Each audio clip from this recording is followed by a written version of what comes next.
يا ترى إيه الأصوات اللي ممكن نسمعها لما نستخدم السماعة؟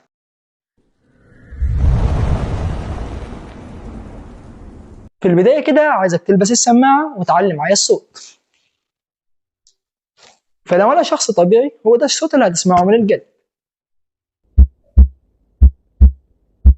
وخليني أقول لك الصوت اللي أنت سمعته حاليا هو ده مش صوت عضلة القلب، ولكن ده صوت الصمامات اللي شغالة بتفتح وتقفل. أما بقى لو في ارتجاع في الصمام الثنائي فهتسمع الصوت ده.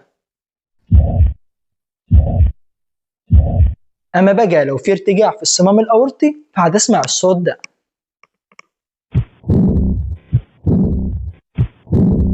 أما بقى لو حصل ضيق في الصمام الأورطي فهتسمع الصوت ده.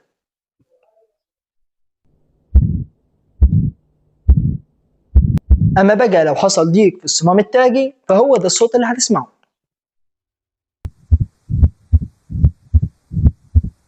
أما بقى لو في طفل مولود وده عنده ثقب في القلب، ودي حالة منتشرة وشائعة جدا، وده هنسمع في الحالة دي الصوت ده.